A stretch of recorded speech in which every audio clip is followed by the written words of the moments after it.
This is ODAT Chat, your instant connection to recovery and community, one day at a time. This podcast may contain strong language, sexual content, and spiritual truth. Listener discretion is advised.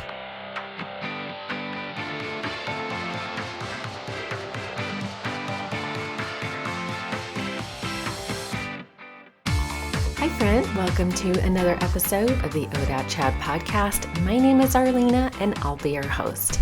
And today we are doing live step work calls. So the purpose of these calls is so that those of you who maybe haven't tried the steps yet will kind of get a little insight into what it's like, and you'll get to see firsthand how it helps people transform. So I hope you enjoy that. If you do, I hope that you subscribe on iTunes and you share with your friends. So with that, please enjoy this step one with Kate. Okay, well, Kate, thank you so much for joining me on the ODAT Chat podcast. Hi, thank you for having me today. We're doing step one. I know, I'm so excited. Nervous, but excited. Are you? Yeah. I mean, it's a big deal.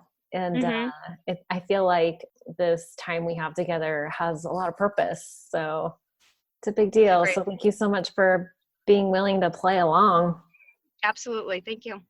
And we had such a good conversation yesterday talking about today. And I was like, gosh, I wish we would have recorded that. That was amazing. I know. I think I was ready for it. And then I was like, oh, wait, this isn't the time. So this is it. Yeah. Yeah. It's nice to have just like a little pre-call to just check in and stuff. But yeah, it sounds like you're all set. Mm-hmm. I am. Awesome. So before we start, I'm going to just take a minute to invite God in and or your higher power, whatever, just so that we get centered. And Dear Father, thank you so much for bringing Kate into my life and for her willingness to do this work that can be really uncomfortable sometimes. But I pray that you just guide our thoughts and our hearts, that you might lead us to the information or the truth that would lead to healing and the freedom from the addiction and alcoholisms. And thank you very much. Amen. Thank you. Woo-hoo. All right. Okay, so let's see. So we're doing the steps we're doing step one, which is about powerlessness and unmanageability. And as we discuss this, I might ask you some questions to dig a little deeper, and I'm not looking to make you feel bad about anything. Sure. The goal is to identify causes and conditions. You and I talked a little bit about the compulsiveness of, and it is cunning, baffling, and powerful, the alcoholism. It's like you can be just fine, and I think you had an experience over the weekend. Do you want to talk about that a little bit? That sort of... Sure.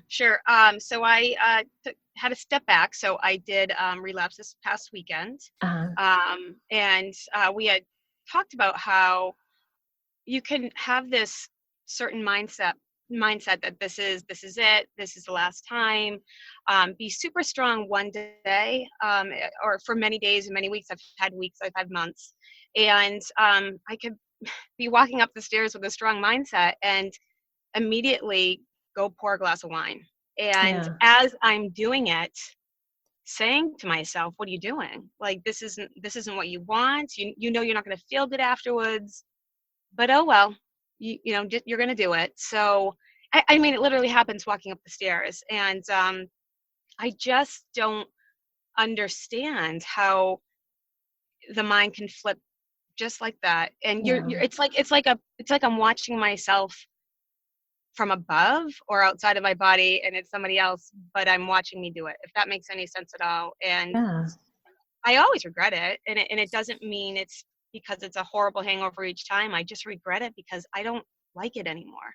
No, it adds zero value. So I don't understand why I continuously go back. Right. Yeah.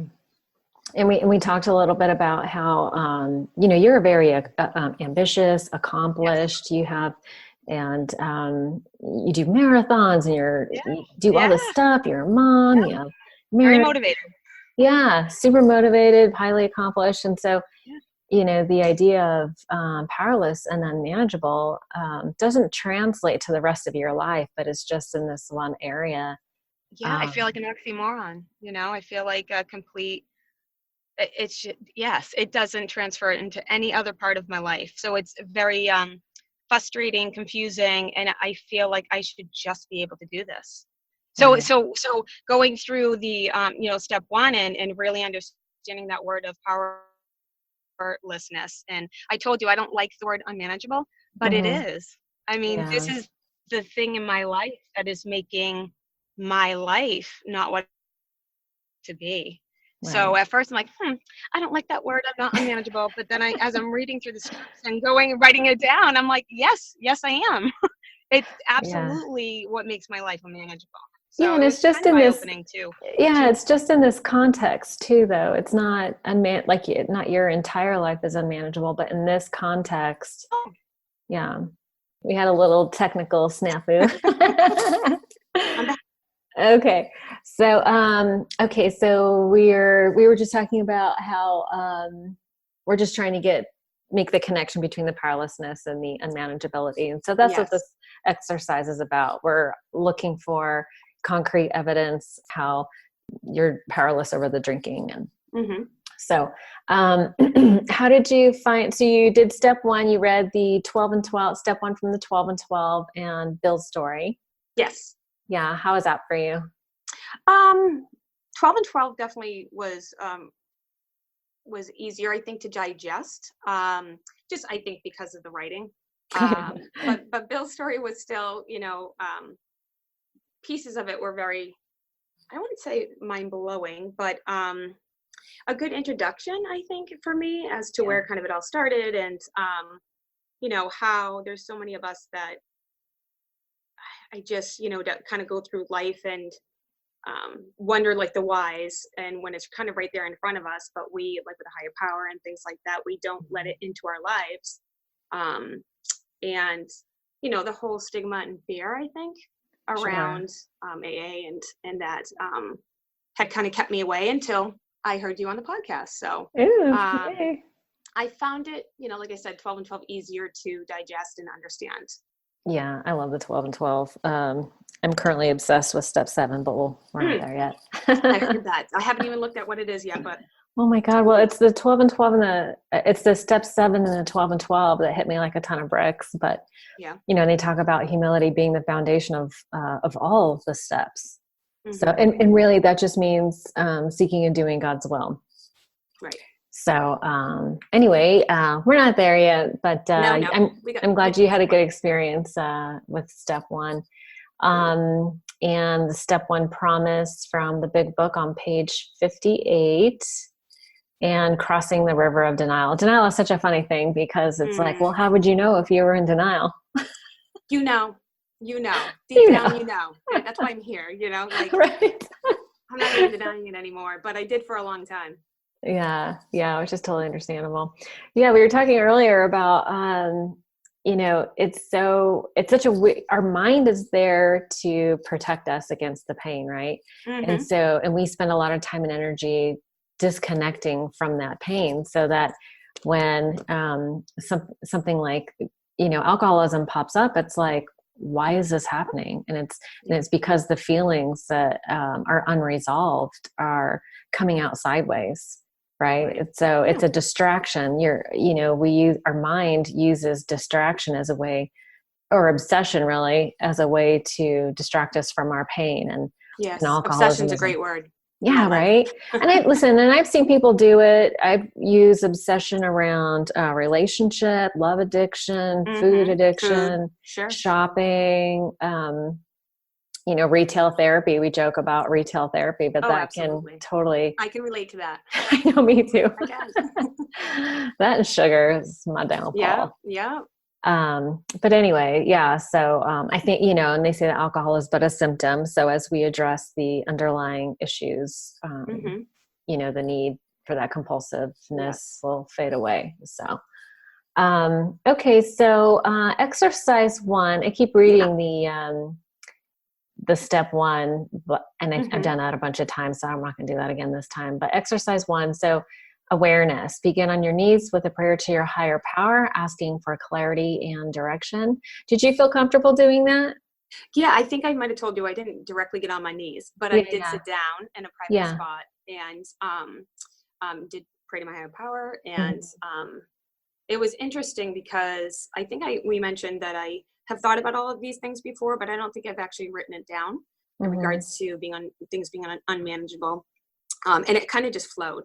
And if you want, I can read some of the points that it basically says, write down all that you feel powerless over and all that's making life unmanageable. So biggest thing for me, I would say it makes my emotions, my mind, and my spirit unmanageable in the following ways. The word sparkle, so absolutely dulls my sparkle. And I mentioned the missing of that joy. When you were a kid, we talked about this a bit where, the little things in life made you fill with joy. And it's been a very long time, I feel like I have a very full, great life, great family, great friends. But it's been a long time since you feel that feeling of just pure joy, because everything now involves consuming. So it dulls my sparkle, depression, anxiety, insecurities, fogs my thinking and memories, definitely makes me irritable and overreacting in certain situations when under the influence. What kind of situations do you find yourself overreacting? Like little things. Do you know what I mean? Like if my husband or somebody says something that probably wouldn't annoy me, if I wasn't drinking, does. So I would tend to, even little things, like if things aren't picked up in the house or if there's dishes left in the sink, things that usually just would annoy me would be more of a means to be, pissed off or start a fight or things like that, which in general we don't. That's just not how we operate in the house. We have a very, thankfully, great relationship where we can openly communicate, which tends to break down. You have a peaceful household unless you're drinking. Yes, definitely. I mean, we are rambunctious and we're very energetic, but there's we've been able to, thankfully, later on in life, find somebody who's very compatible for me. So yeah, unless that's involved, it's very rare. Okay.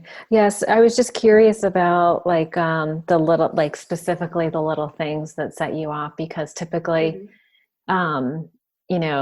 a lot of times we're just suppressing things. And then when we drink, it all comes out. And sometimes little things can trigger. And that's the thing. It's like we stuff all our feelings and then it comes out sideways because something will trigger it. But like, I was curious, I'll be looking for patterns. Like if there's like dishes in the sink, like what does that mean to you? Does it mean like everybody waits for mom to do it? Or does it feel disrespectful or just your resentment, disrespectful? Absolutely. Yes. Yeah. And I mean, in general, don't get me wrong, I could be totally coming just home from work and feel that way.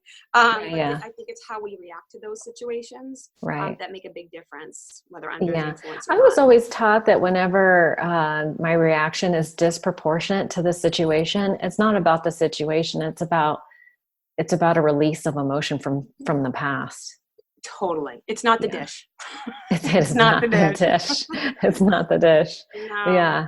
And I'm sure as we work through this, I think we talked about it yesterday that I'm nervous, but very excited to start to uncover those reasons why, because I know a lot of the reasons are flippant and not, the reaction doesn't match up with whatever, the situation is. Yeah. I'm much more hot-headed than my husband is, much more. And there's reasons for that. Yeah. Thank God he's not. Some pent up, unresolved stuff, but we'll get there. Yeah. Okay. I think I interrupted you. You had more to read? No, yep, I do. Yep. So overreacting. So it damages, me mentally, like physically, spiritually, and control. Right. So I think a lot of us tend to be controlling, perfectionist. I can't control it. Like I can't control the way it makes me feel. So like even in moderation, meaning like 1 glass or 5, it just ultimately makes me feel bad, sad, mad, anxious. So just it just sucks. A big thing that we've talked about is like authenticity, right? So this is tough. This is probably the toughest part for me because it invites deception into my life where It doesn't anywhere else. Very, very embarrassing part of this is that nobody really knows how much I drink and when I do. And that's like huge shame, guilt. Yeah. But it's really, I think, going to be a release to be able, just by talking to you, because I've never talked to anybody about that, and it's a very lonely place to be, is holding that in.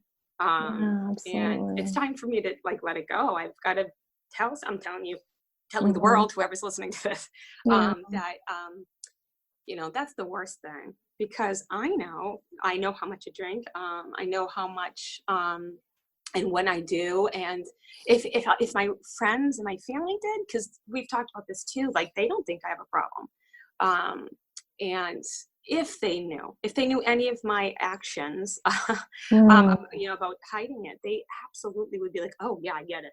You go do whatever you gotta do, like, yeah, okay, yes, you do. Even in the social circles, because we have all of my social circles drink, and it involves sometimes heavy, sometimes not. But even though they may know what I drink there's always those before and afters.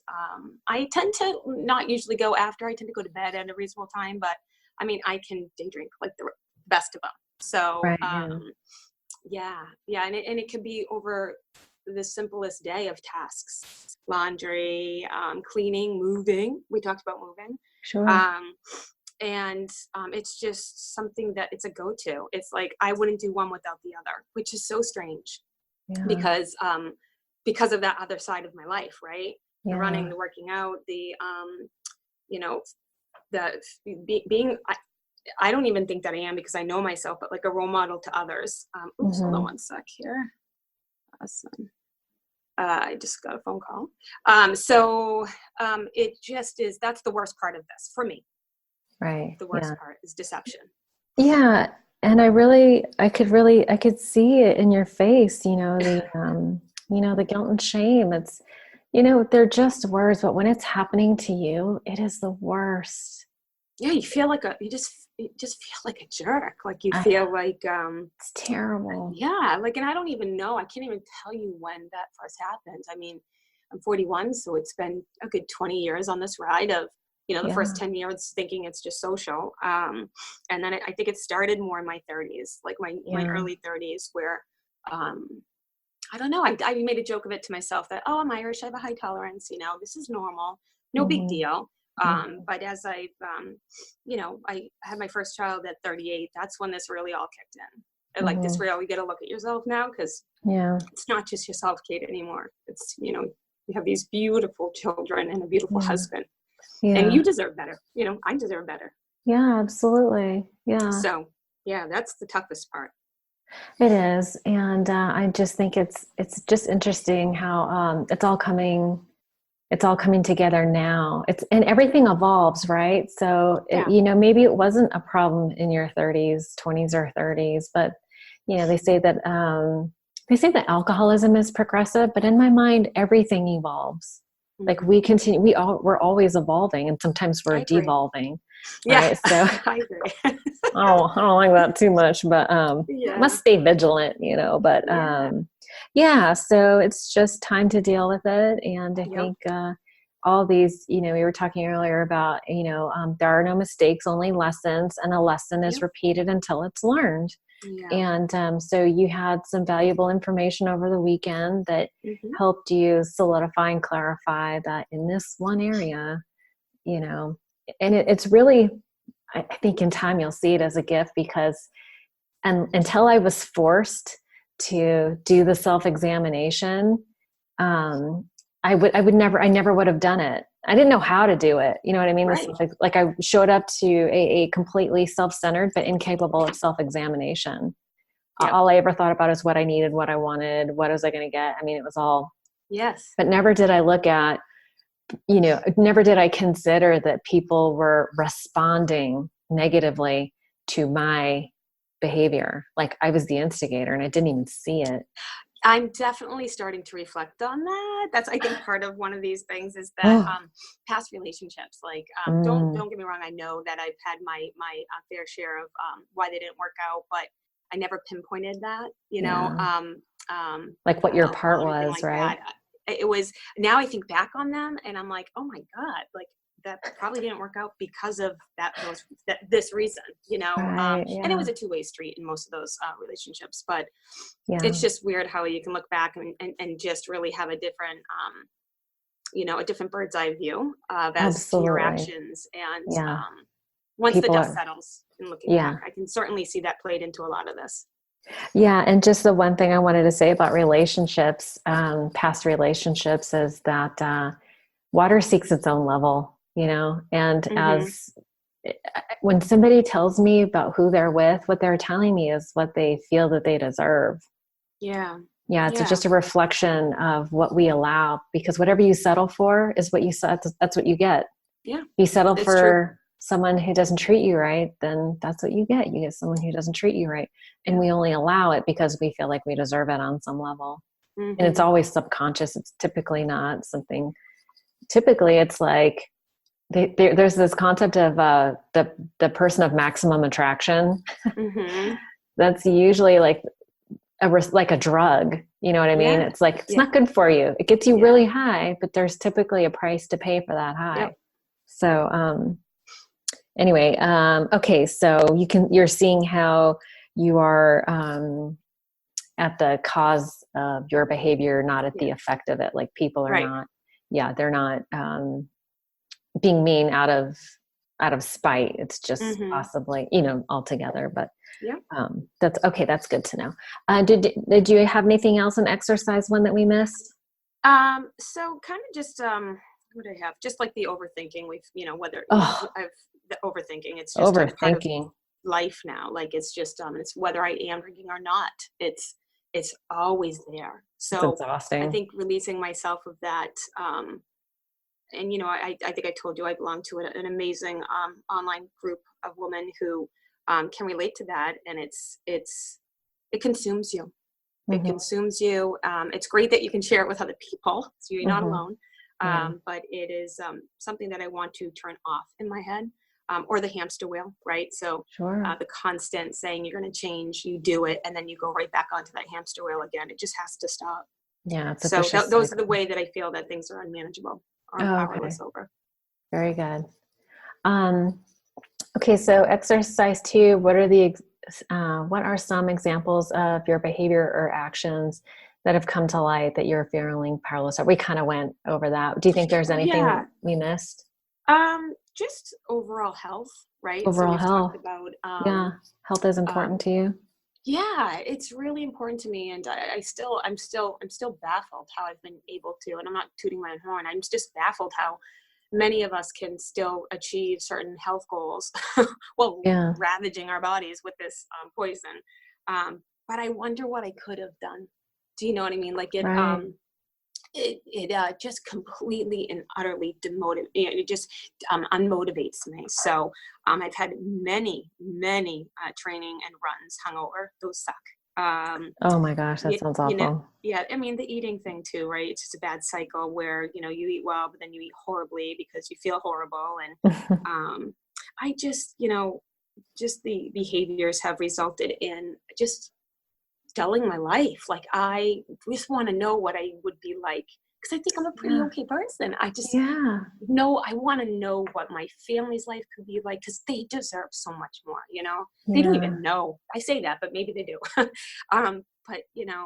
well, your kids are still little. They don't know any different. Yeah, I know. Thank you. I think they just resulted in a lesser me, and I think that I know that I deserve to be full, and I know that the people around me, if they like me now, just you wait. Just wait till you see me, hopefully 100 days, a year. That's what I want, I don't want the dependency or the crutch. Right. Yeah, absolutely. Yeah. I love your ambition and your drive. And, once you're released from this, there's no limit to your potential. And it's exciting to think about what you can accomplish when you don't have this holding you back. Other than, listen, you've already done like marathons and all kinds of stuff. What is it? And I know you want to be free of the guilt and shame and live in alignment with your values, right? Do you have, I think it even talks about hopes and dreams somewhere along the line. What other kinds of goals are you looking forward to?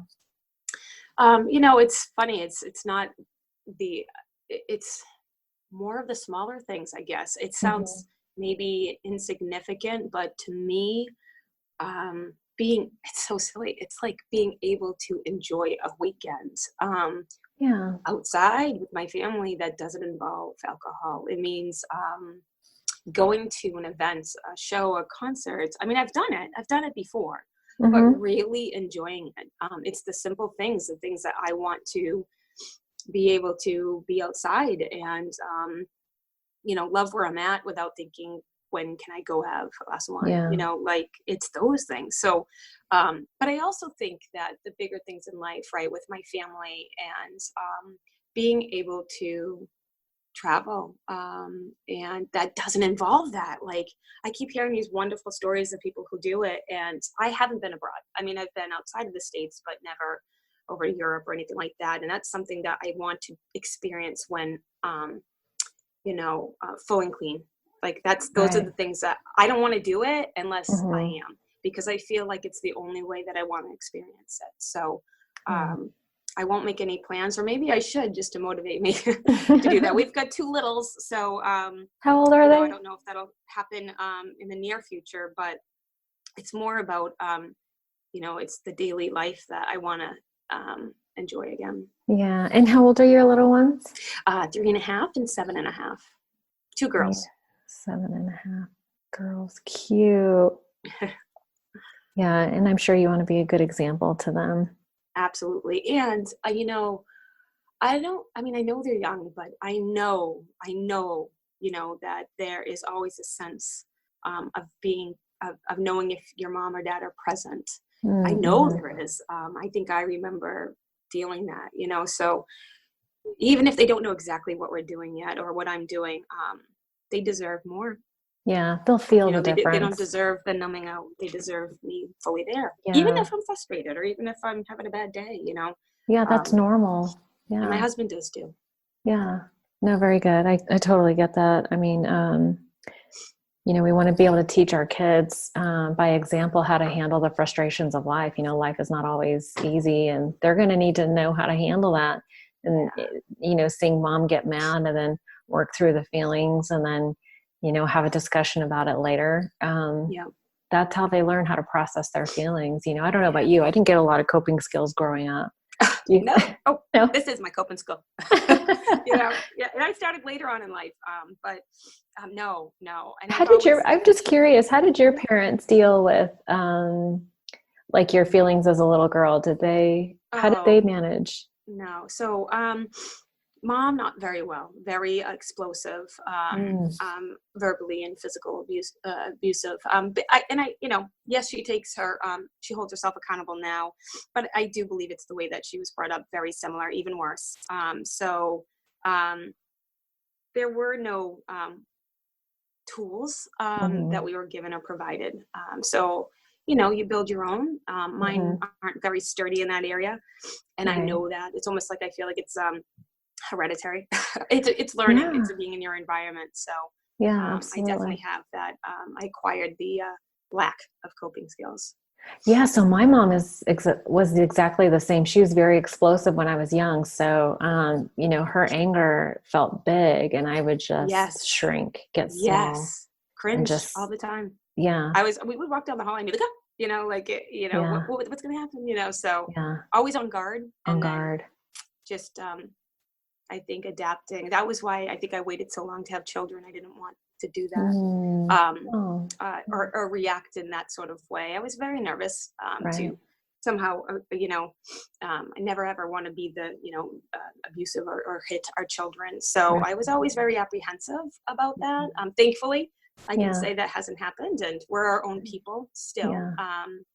And I have been able to avoid that, thankfully. probably with numbing. So yeah, it is a coping skill. It's not necessarily. Okay. Very interesting. Okay. Let's see. So part of the exercise in 3 talks about the negative consequences and destructive behavior caused by all the things in exercise 2 that you're feeling powerless and unmanageable. So it talks about how does it affect your daily life? How does it affect your health and self-esteem? We talked about your health. Mm-hmm. How are you? How would you rate your self-esteem? That's interesting. Again, it's like a Jekyll and Hyde. I feel pretty confident in most aspects of my life, but there's that negative cloud in there that it's almost it's bad. I feel like I model this optimistic, energetic, very positive, outward personality, and I feel it, but in my head I'm like, I think everybody's a jerk, and it's horrible. Like, because it's these bad feelings in my head, and it's on like a like a loop. It keeps us, a loop, and then it digs into my brain that this is you, Kate. Like it's weird at this point in life because I catch it a lot more. Like, why am I having these negative feelings about society or that person walking down the road or somebody cuts in front of you, whatever. But it's me. Like it's me. Like I've transformed into this negative person, and I never thought I would be.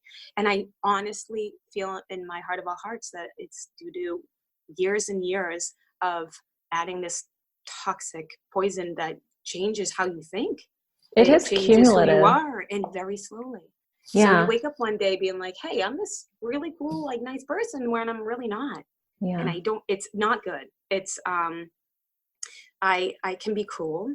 I can be very stubborn and closed-minded and short-tempered, like I said. So, and then it all comes down to waking up and looking in the mirror and just saying, you're an asshole. Sorry, can I swear on here? Absolutely. Okay. You're the jerk. Like, right. This is you. It's nobody else. It's you. And only you can change that. So, so self-esteem, I'd say it's weird. It's not amazing, but it's the parts that are low are I definitely contribute to drinking. It's interesting because if everybody I've spoken to that has grown up with like a critical parent has like this validation through performance. Like 100%. Yeah, right. Like you mentioned perfectionism, and perfectionism is about having to do twice as much to feel half as good. Absolutely. Yeah. I mean, in everything that I do, that's where I get my fulfillment from, achievement, being competitive, competing. That's competitive. That's definitely me. And it's so funny because in some ways, that's what makes us who we are, like the parts that we like about ourselves. But, the goal is to maintain balance, because anything out of balance is destructive, right? So it's tough. Yes. And I don't mean like a razor's edge balance. Yeah. I just mean like, there's a range. A healthy balance. Healthy balance. Yeah. Balance has never been my strong suit, but I think, and no, there's no perfect. And I think I think a lot of people, especially women, especially these days, use that word a lot, like perfectionism. I just want to get my life in balance, and there's no right or wrong way. And I know that. Yeah. I just think, like you said, kind of getting more centered in a way where it's not so much negative. It's a little, there's no perfect balance. And I think we all try to reach that, and we're never going to, so we're never going to be happy. Well, it makes sense, right? Because we're always evolving. So that means the boundaries are always moving, and boundaries are a funny thing because sometimes you don't know where they are until you cross them. Right? Correct. Like, yes. Yeah. Like I'm sure like things that you're okay with today, as you get more in touch with your feelings, you're going to just be like, wait a minute, I'm not okay with that. I'm not okay with people coming over the house and someone's puking in the toilet, or someone's getting a little loose and oh God, no. Just robes. No. Yeah. What I accepted in my 20s, I no longer accept in my 30s. That's for sure. That's for sure. Yeah, that's the one thing about age is our tolerance will bullshit kind of decreases, right? I'm just looking like I said, these big, I'm not looking for these huge, I mean, this is still huge, right? This is probably going to be the biggest thing that I do, I think, for myself in life. But I just want to enjoy those little things again in life. And you mentioned little things several times now. And what I want you to know is the little things are the big things. That's what, right? The little things are the big things, and the little tweaks that we can make. I heard a golfing analogy. Do you golf by any chance? No. Well, does your husband? He does. I've seen golf. I have, and he does golf. He does. I know what it is. Well, it's interesting because the head of the golf club, let's just say it's like 3 or 4 inches. Yeah. And if you just turn it just a few millimeters, it changes the entire trajectory of the ball. It's the difference between, even in like at the highest echelon of golfing, Tiger Woods, it's the difference between millions of dollars and being unknown. Just the tiny bit, right? Tweaks, right? And it's a great analogy. Isn't that great? Because it means, and you have such good instincts and you don't even know it. It's like the little tweaks that you make in your life are going to change the entire trajectory of your whole life. It is the little things that matter. You have really good instincts. Thank you. Yeah. So I feel it. Yeah. I feel it. I do. I keep saying that because I know that's what's going to be different for me. I don't need the $1 million. I mean, it'd be lovely. But I just know it's there.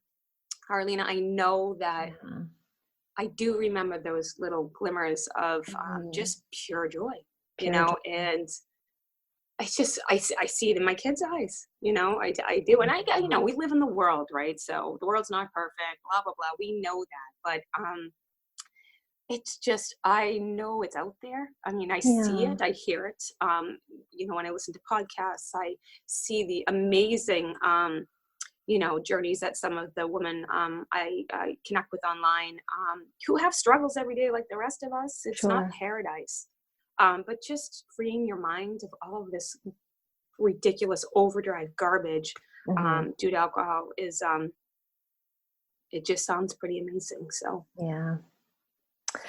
I'm so excited for you. I think it was going to tear up so much. Woo. I know, you just have a lot bottled up is all. Yeah, I just need a little safe space to let it all out. So that's awesome.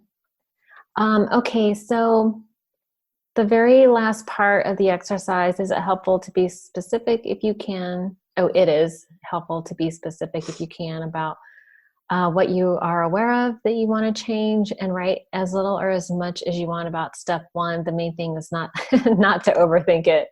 Yeah. And listen to your inner voice. So was there anything else that you wrote that you feel like you want to share? Or do you feel like we covered it mostly? I think we covered really, we covered a bunch, but, I think one of the top, I think just for anybody who's starting out and, like myself again, is, I'm sorry, you're going to get all this sniffling audio on your podcast here. That's okay. Is, just being patient for that whole higher power thing, because I think I mentioned I wanted to be that person that got down on my knees and was like, oh my God, I feel it, like bring it in, like I haven't been able to have that full connection. I think it's my personality though to try to say the words, and I say them, but to really fully feel them and let my walls down. I have protected myself for years and years. I've gotten where I've gotten by being strong, and I think that's maybe as I continue to work through this, and I do, do my prayers at night and speak throughout the day to what I'm hoping to, form a relationship with my higher power. But just to be patient with that, like I know myself needs to be patient with that, because I feel like as we work through this, that will get stronger. So I'm hoping that that's the case for me. I just wanted to kind of put that out there because I struggle with that. And it's so important. Not just, close the door on that or don't think it will happen for you, because I feel in my soul that it will. So. You feel very hopeful. Yeah. Yeah. The only thing that's coming up for me when you talk about that is there's this really good book called A Course in Miracles, and Marianne Williamson. I don't know if you're familiar with her, but A Course in Miracles? A Course in Miracles. Yeah. Yeah. It's really interesting. It's they call it spiritual psychotherapy, but they talk a lot about the ego. Marianne Williamson has lots of lectures online about them. But the reason I bring that up is because it talks about the ego. The ego speaks first, and the ego speaks loudest. Yes. And I think that when in the presence of God or the source or whatever you want to call it, that it's a quiet energy, right? And I was always like, I grew up in the church, and I was always looking for like the thunderbolt, please strike me perfect type of thing. And but that doesn't, for me, God has shown up in the quiet moments. And like, that's what that saying, be still and know that I am God. Because when I'm really still, it's because the voice is deep down and it's quiet and it's subtle, but it's profound. And it is the little things, right? Right. The little things. That should be what this episode should be called. What's that? The little things. The little things. Maybe there's a book in there for you. Maybe. Who knows? Once you're free. But anyway, that's, it does evolve, as you put energy into it, everything evolves. Like, you can just trust that. I'm looking forward to that. Yeah. I'm a science girl. It's like, I'm right. the God of evidence. Exactly. And I think that's been my struggle my whole life. So, I'm learning to break down those walls. So, yeah, well, I look forward to hearing about your God moments. You'll start seeing things differently as you put your attention on that. And, I'm excited to hear what you come up with. Yeah. Well, listen, so you have step 2. Yes, I'm working on, I just started that last night. Awesome. Okay. So when you're done, just let me know. I think I sent you I may not have sent you a link. Oh, I did. Did I send you a link to the calendar invite thing? I got the Zoom link, but I don't think I got the calendar link. I have I'll give you a link to my calendar. Then you can just schedule a time. Oh yeah. No, I don't have that. More efficient. That'd be great. I like that too. Organized. I like being efficient. Yeah. Send it over and I'll mark a date for us. Okay, sounds good. Well, listen, great work. You are adorable, and I really enjoy your energy. I'm excited to see the things that you come up with. So awesome. Thank you so much for being willing to do this. I'll talk to you soon. Okay, bye. Okay, bye.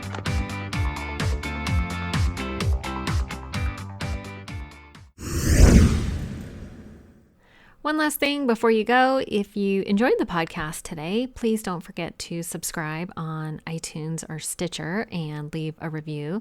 And if you'd like to make a donation to the podcast and help me keep the lights on, you can do so by visiting odatchat.com. There's a donation button or membership button on the right-hand side.